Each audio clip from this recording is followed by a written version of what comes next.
I want to discuss the concept of argumentative techniques.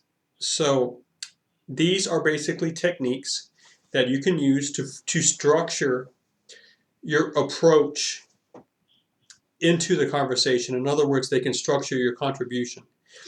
Um, you can use one of these techniques to structure your whole contribution, or you might end up realizing that you are using two or three combined in your text and in your essay, which is fine. You know, sometimes the major template or structure might be one of these techniques, and then you might use another one in a minor way um, in part of your, you know, proof section or your support section to make a point or to whatever, you know. So you can use more than these, although you can also effectively form a contribution paper with just one. Now, I want to just make sure that we're clear on in terms of what I mean by argument. So, you know, yes, there is a very specific and colloquial way that we understand what an argument is, and by colloquial I mean just the common notion everyone has is, you know, basically two groups kind of yelling at each other, you know, and no real movement forward. You know, it's just it's more of an aggressive you know, thing, right? Well, that's not really what I mean here. When I say argument, I just mean that you have reached a unique observation, or you have a belief because of your research, because of your thinking. You've developed a belief. Again, it could be an observation, or, you know, in essence, it's a contribution, because sometimes that could be a new question. You see what I'm saying? But when you present that to someone, someone might say, I don't really understand how you see that, or how you can say that. Can you explain to me your reasons, your intellectual journey that brought you to this point? You know, where you really believe this proposition. You know, you know, you're presenting this proposition, this statement, you know, as, you know, as something unique to your research and to the conversation, but we don't understand it. So can you please explain, right? Can you give us your reasons? In other words, can you give us your logic? Can you show us why you think this is the case? So if you have a conclusion, now by conclusion I don't mean, you know, the end of your paper. I mean a belief that you've reached, right? That your intellectual journey concludes into, you know, if you have a conclusion, that conclusion has been produced by various, you know, previous points, or what we call premises. So if you have at least two premises that lead to a conclusion, that is an argument. You know, all A is B, no B is C. Therefore, no A is C. You know, that's a very airtight conclusion. But in effect, that's an argument. Though I don't expect your papers to be that uh, formulaic or cut and dry. That's a categorical syllogism, and it's actually very hard to write papers that are grounded in categorical syllogisms. But you see, that's just an argument. That's an. I'll give you another argument. My house is not on fire at this point. Now, is that obvious to you? Because all you can see is my wall, the white wall behind me. But I can tell you why I believe this, because I've been in this house for 5 hours already, or whatever. I haven't really gone out today. It's freezing cold out there. What do I want to go out there for? Anyway, there's no smoke.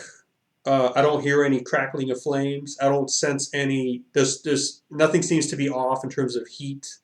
Everything seems to be running okay. You know, the pipes are working, the electricity is working. You'd think if there's a fire starting in the basement somewhere, it might have blown a fuse or burned through a pipe or something. I have some smoke alarms that have not gone off, and I know that I just recently changed the batteries. You know, you see how I'm listing all these reasons, and they're not all like one reason. They're like four or five that work together for me to tell you, I believe right now my house is not on fire. Now that's not obvious to you, but because all you can see is this back wall. For all you know, there could be a raging inferno out in the hallway. But see, I was just there, right? So I'm thinking of my recent history, my memory. right? My empirical evidence, my eyes, the sensing of the temperature on, and things like that. So the statement, my house is not on fire right now, is actually a conclusion from an argument. Now, I didn't feel I needed to articulate that argument to anyone, but I decided to do that right now for the purpose of this conversation, right?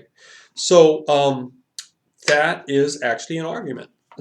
Arguments do not have to be that typical notion of two people yelling at each other. That is one type of argument, but there are plenty of others. So when I talk about an argumentative technique, I'm just saying, these are ways that you can create a text that really present to your audience the grounds, the reasons that you believe this observation that you have to share, or this contribution that you have to give to the conversation. Okay, so I'm going to run through these really quickly, and then in this class, I have audio files that discuss these, and I may be making YouTube videos as well to go over these again, or to maybe an audio file is already quite a bit old, or maybe there's a broken link and I need to fix that. If there are any broken links in the class, please let me know. I really appreciate that. I can fix that, but not until someone tells me, hey, look in work folder 6, this link isn't working. But I will be talking about argumentative techniques as we move through the class, and I want you to try to use at least one of these to help inform your research and actually to help structure your paper. But I don't feel like we have to get through all of them right away, because I'm not expecting you to become expert on this in 16 weeks or 8 weeks or whatever. But I do want you to kind of get this in you, so that next semester or next year or 2 years from now, you might remember this and come back and look at your notes again or whatever, or maybe ask me for my book or something like that, right? And that way you can come back and learn these things better. You know what I'm saying? By the way, you're completely welcome to contact me years down the line. Just send me an email or text me. I've given you my phone number, and I don't plan to change the number anytime soon. Obviously things do change. Maybe in 6 years I'll have a different number, but why not try it? Or email me. Just you're welcome to try to get in touch if you want to. But anyway, let's get started here. I'm just going to read a list here, and I'm going to give quick definitions. You might want to write these down somewhere just so you have that basic list, and then you need to go into the work folders and actually listen to the audio clips as they appear in the class. Or if you want to, I have all these clips or videos collected in a folder underneath the work folder 8. Just for convenience. There's no assignments down there, but if you just want to see them all together as a bunch, and maybe if you're interested or you have energy and you want to just kind of work through all of that, there they are. So, but they'll also be placed in the work folders when you have a reading to do or a journal article that illustrates it. Okay, so let's get started. So the application, the technique, the argumentative technique, or I'll just say AT, the AT of application. Okay, so that's when you're reading about a theory and you realize that you can take the theory and you can apply it to your topic in a unique way, and so that you can create a text that explains, that interprets your topic, or maybe something that's happening in your topic, some activity or some event or some cause and effect thing, and you can say, well, if you think about this theory over here in psychology, or this business theory, or this scientific theory of, take your pick, a vision, if we apply it here, it gives us a new way to look at it. So that's application, okay? Now, related to that is the technique of abstraction. So abstraction is when you realize that when you're looking at something, maybe you're researching your topic, and there are all these individual instances of something. And you realize, this actually can be explained if I form a theory of ownership or of property or of a theory of communication or something. That I'll develop this theory and I'll make it. I'll just invent it, but it explains what's happening down there. So I have a very interesting example with this concerning a man who grew chickens in his backyard, and at the end of the day, everything was in flames, including himself. He burned everything down. So I use that in the clip for abstraction. That's when, application is where you come across a theory that someone else has made and you use it to interpret particular things in the topic you're looking at. But abstraction is when you're looking at particular things in your topic that no one sees that in fact they can be explained by a theory that you're inventing. All right, so that's abstraction. Now, hang on a second. I'm trying to. I have something to add here, but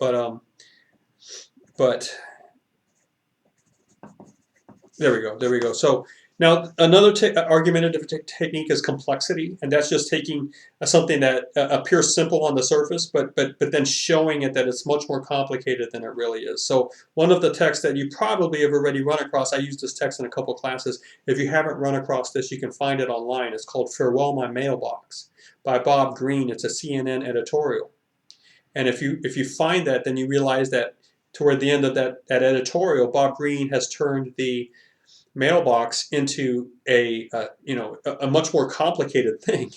He brings complexity to it.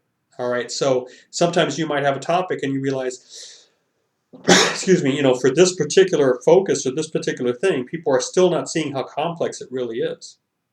And I can show you that. In my paper, I'll bring complexity to this, all right? So that's the argumentative technique of complexity. Now, there's the argumentative technique of experiment.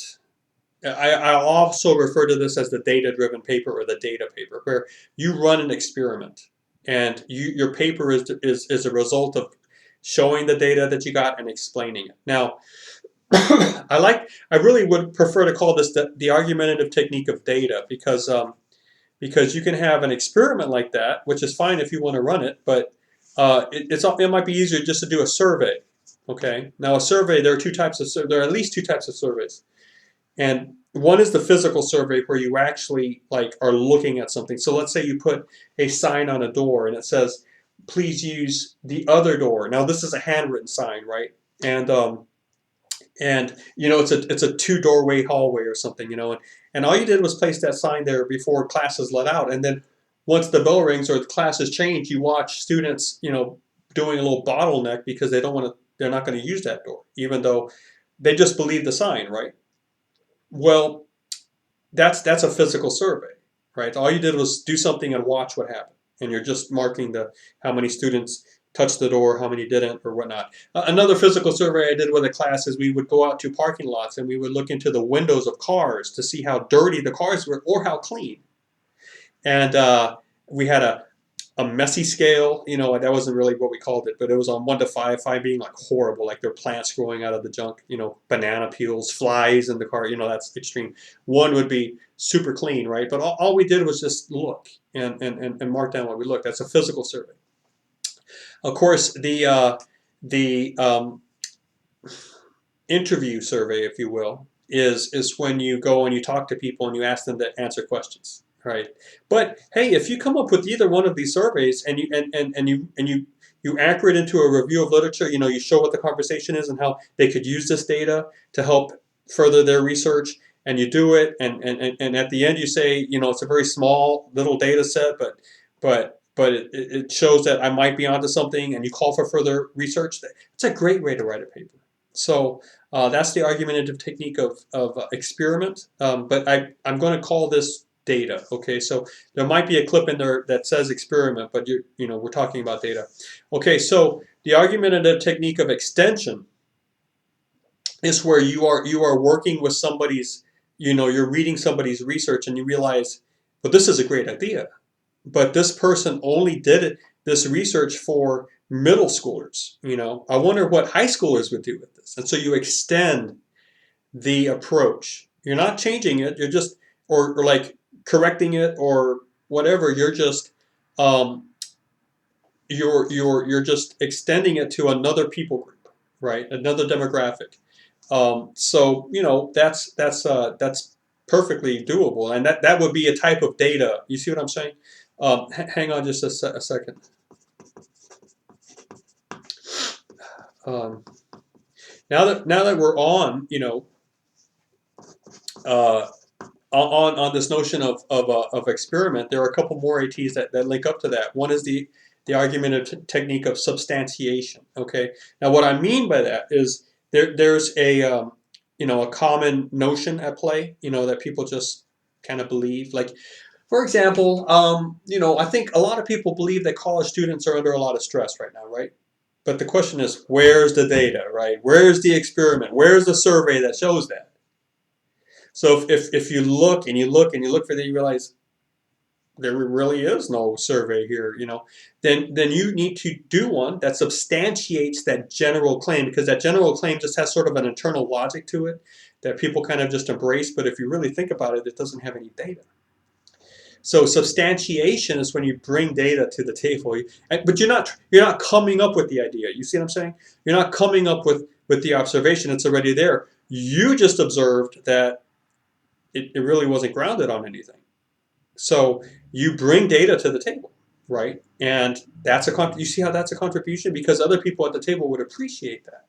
They would say, "Oh yeah, you're right. I guess we never really did the research on this that get the numbers. So thank you, and you got the numbers." And so see, now that's a win-win situation, right? Because if you get the numbers that show that general assumption was right, you've done the beneficial or the appreciated act of grounding it, right? Of substantiating it. But then if you get the numbers that show that common notion is wrong, you've corrected it, which is another argumentative technique down here, right? It's the argumentative technique of correction. When you just realize there's a mistake there, somebody has just flat out made a mistake.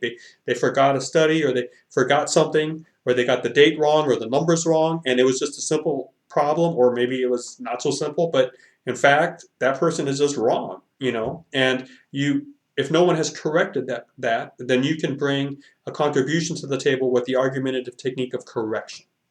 Okay. Now, what I'm saying about substantiation, the argumentative technique of substantiation, is that if you realize there's a common notion out there, but there's no data to back it up, and you try to get a little bit of data going, and then you realize with just a little bit that you got now, because you're probably asking your peers, or your friends, or your classmates about this, that's your survey, that's your demographic. But nevertheless, if you're getting information that shows that general notion is wrong, you are doing correction and substantiation. You see how these argumentative techniques can become two or three involved at once in your paper. Okay. All right. So how about if you run across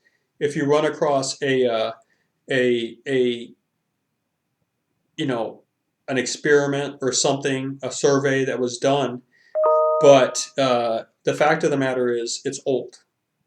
It was done 30 years ago. There's enough things have changed, right?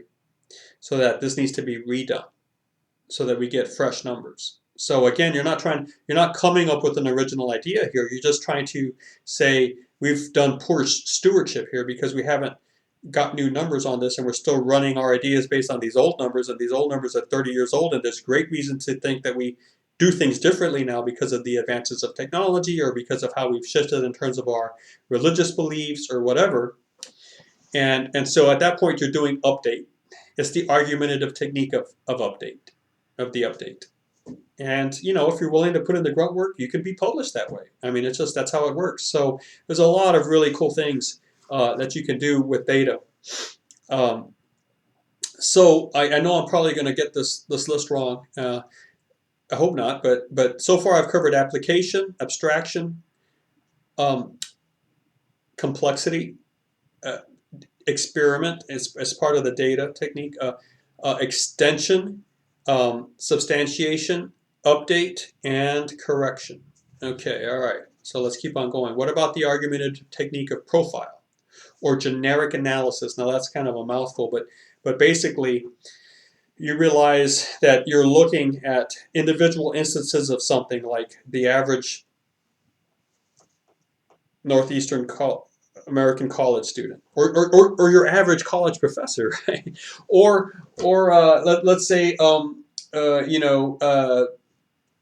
I used to have my students look at YouTube clips that were about the Twin Towers, 9/11, and these YouTube clips were very much committed to the notion that 9/11 was an inside job. So conspiracy clips in YouTube, and you look at these and you try to find the thing that ties them all together. In other words, you're not developing a theory here. You're just saying this is the characteristic. This is the general type of video that all of these videos illustrate. Okay, this is you know the typical conspiracy theory video is going to look like this. That's when you do generic analysis. By the way, you can research that if you want. Write your paper on it. Another one we used to do was oil company websites.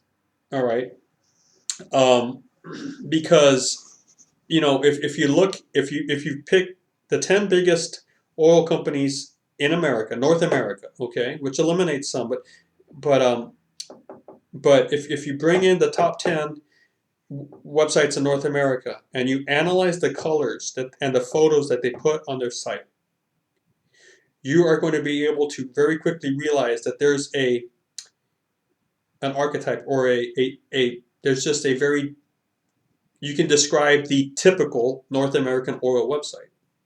There's a version of it that's going to showcase just the characteristics they all share, or most of them share to a large extent.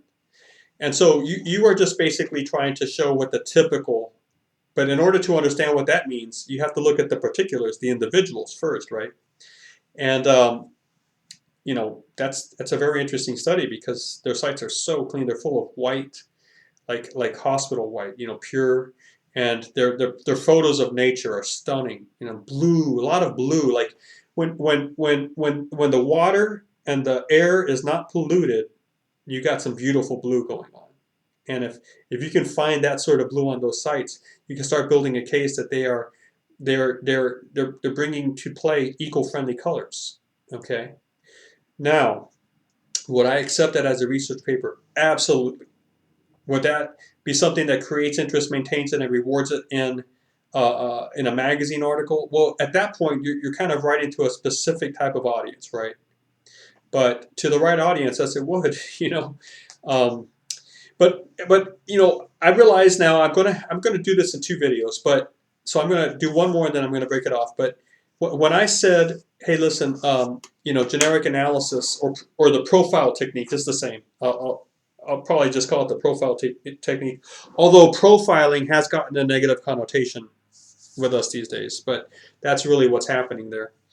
You're just coming up with the generic version of it by seeing the characteristics most of the things share, and that's your typical one. You can write a paper on that if no one has done that. But I'm saying researching oil company websites. But do you know how hard it would be to actually research the oil companies themselves? I mean, there are some great books about that, but the authors that wrote that book spent years on the field, years interviewing, years going over material, collecting text, all of that. A lot of money was spent getting that book written.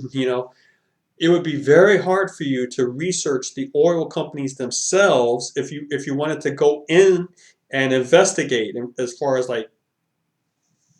ask them questions and examine their plant and all that, right? Very hard to do. But what would be rather easy to do in comparison is to use the argumentative technique of representation. Now, representation introduces a remove, okay, in how you're looking at something. It distances you backwards in reality. Instead of looking at the real thing now, you're researching the symbols and the pictures and the words we use to represent the real thing, right? So instead of researching the actual oil company plant, you're going to research how we put photos of that plant up online and call it a website. You see how that's a move away. It's still real. It's a real website. But when you look at that, you realize you're looking at photos. You're looking at what some people would call symbols and signs that represent the real thing, because obviously that real, oil rig is not in your computer. That's just a photo of it.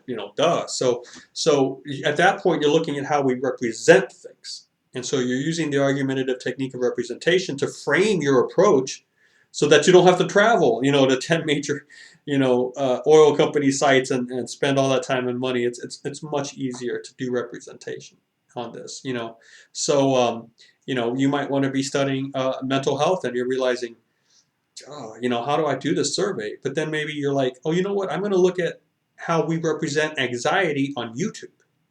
So when someone makes a YouTube video that shows their panic attack, what does that look like? Why do they do it? Why do they do that? And so I want to see how we represent this, or whatever it might be, um, through media. Media is just a medium, right? Through a medium, through, in this case, a video. So now you don't actually have to go look at the real thing. You can look at how we picture the real thing to ourselves. It's argumentative technique. It saves a lot of time, and with Google Images and the web at your disposal, your data field is just right here, for you. You don't even have to leave your room to research this. Okay, I'm going to go ahead and break this because it's 25 minutes. I've got another video of equal length coming, so why don't you take a break, get some water, whatever, just relax. But there's another video you need to watch. Thank you for watching this one.